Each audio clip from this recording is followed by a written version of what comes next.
suis ravie de vous retrouver dans cette nouvelle vidéo où nous allons parler d'une autre piste d'exploration de la féminité. Dans la première vidéo, on a abordé le sujet des menstruations et d'aller s'observer, d'avoir cette posture avec une prise de recul et d'aller observer au quotidien certains aspects. J'en ai déterminé 4 indices, mais il y en a plein d'autres. Et vous pouvez vraiment, sentez-vous libre d'aller rajouter des éléments si vous en avez envie, si vous vous sentez inspiré. Voilà, ça ne doit pas être rigide, bien au contraire. Dans la deuxième vidéo, on a parlé plus là d'une posture d'aller se recentrer à l'intérieur de soi au niveau de son utérus et de son bassin et de toute cette zone génitale pour aller sentir ce qui se passe à l'intérieur, aller faire un état des lieux un petit peu de ce qu'on ressent à l'intérieur ou pas. Voilà, parce qu'on peut sentir des choses et on peut ne pas en sentir et tout est juste. C'est juste de s'observer et ça c'est important et c'est le plus important. C'est la priorité même. Et aujourd'hui, on va aborder un autre sujet. Donc on est descendu dans le bas du corps, dans le bas-ventre. Et aujourd'hui, on va remonter légèrement et on va aller au niveau du cœur. Parce que moi, je vais vous parler de guérison de blessures profondes. Je vais vous parler de pardon. Et je vais vous parler de compassion. Je ne crois pas, c'est mon avis personnel, je ne crois pas qu'on puisse s'exprimer en tant que femme, explorer, exploiter sa féminité quand on fait l'impasse de cette démarche qui est d'aller revisiter son passé, ses blessures, les relations qui nous ont bousculées, heurtées, parfois blessées.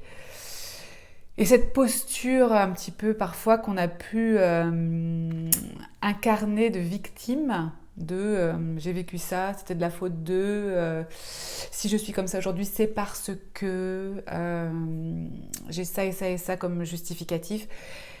Je pense très sincèrement que la posture de victime n'est pas en adéquation avec une féminité épanouie. Qu'une féminité épanouie, c'est une féminité qui s'assume, qui se responsabilise dans tout ce qu'elle a pu vivre, qui prend sa part et qui est à sa juste place. Donc forcément, ça va venir parler de ressentiments, de rancœur, de choses dont on a dit ça, je mets ça de côté, je ne veux même pas en entendre parler, ou j'ai tiré un trait dessus sans avoir réglé le problème. Donc j'aimerais vous poser une question.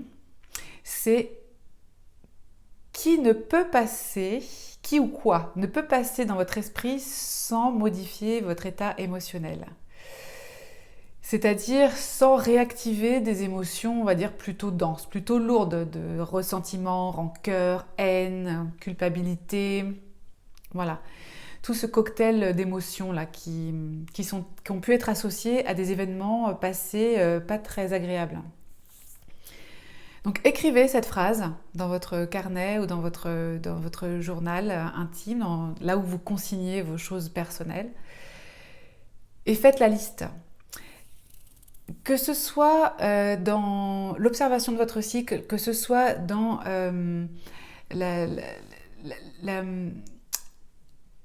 la méditation dans votre utérus, ou que ce soit dans cette pratique aussi, là, juste de répondre à cette question, soyez honnête avec vous, quoi. En fait, c'est plutôt ça. C'est votre honnêteté et votre absence de jugement envers vous-même va vous permettre d'aller beaucoup plus loin. D'aller beaucoup plus loin dans ce que vous avez à guérir.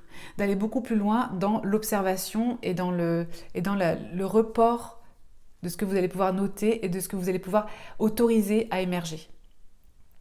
Donc, soyez honnête, ne vous jugez pas. Mettez simplement les personnes ou les situations qui ont tendance à modifier votre état émotionnel quand vous y pensez.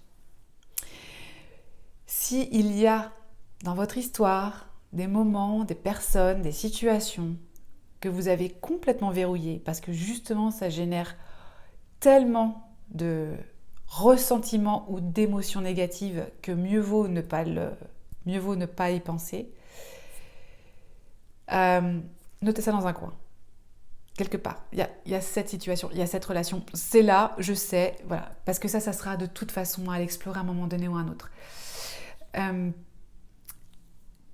Cette démarche de pardonner, cette démarche d'activer la compassion, c'est une démarche aussi qui va venir vraiment ouvrir notre cœur, qui va venir le remplir, mais le remplir d'amour, parce que des situations, des relations qui ont occasionné de la haine, du ressentiment, de la rancœur, ça crispe notre cœur, il est fermé. Quand je parlais dans la vidéo précédente de l'utérus qui est complètement comprimé, verrouillé parfois, je veux te dire, nos cœurs, ils le sont aussi à plein de niveaux quand on n'a pas fait tout ce travail-là.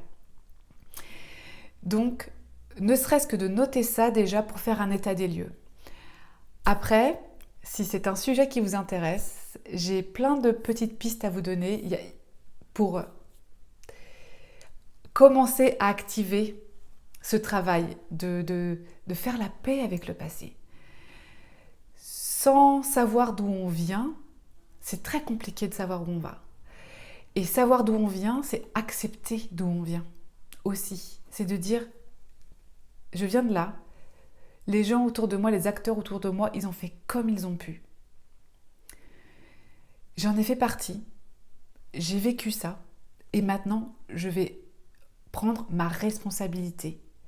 Ça ne veut pas dire de tout endosser et dire qu'ils étaient tout beaux et que c'était vous qui étiez toute noire. C'est de dire, j'en prends ma responsabilité. Ma responsabilité, c'est de quoi? C'est de choisir comment je regarde cette situation, de choisir comment je regarde cette personne et de me libérer, moi. Parce que quand on est dans la rancœur, dans la haine, dans le ressentiment, en fait, c'est pas l'autre personne qui empathie, c'est vous. Parce que vous comprimez votre cœur, parce que vous vous restreignez comme ça. Vous êtes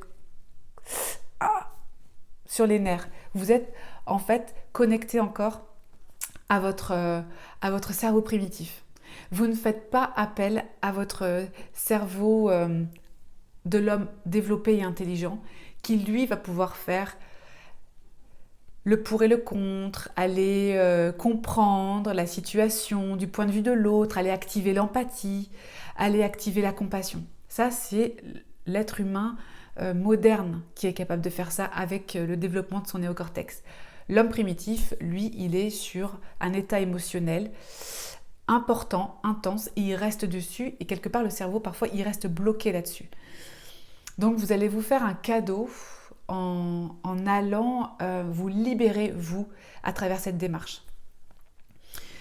Donc, je vous en prie, n'hésitez pas à commenter, à alimenter cette conversation, à nous dire si c'est quelque chose de facile pour vous, si vraiment vous êtes complètement pas d'accord et que vous avez vos bonnes raisons qui font que vous êtes resté quelque part enraciné à cette situation, cette relation qui a été douloureuse ou qui a été brutale ou violente et vous êtes resté là-bas et vous n'arrivez pas à vous en libérer.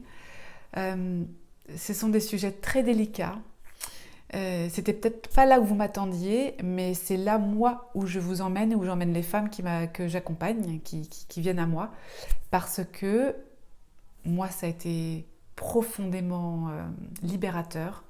Ça m'a transformée, ça a transformé toute ma vie, c'est clair, de faire ce chemin-là. Ça a transformé la qualité de mes relations, ça a transformé ma manière de me percevoir, ça a transformé ma vie en général, mon environnement social, géographique, économique. Ça a impacté tous les domaines de ma vie, de faire cette démarche de pardon. Donc c'est ce que je vous invite à faire aujourd'hui, ou en tout cas à y réfléchir et à déjà faire un état des lieux. Et ensuite, on pourra aborder dans d'autres vidéos des petits outils très simples qu'on peut utiliser pour commencer à décongestionner cette zone du cœur.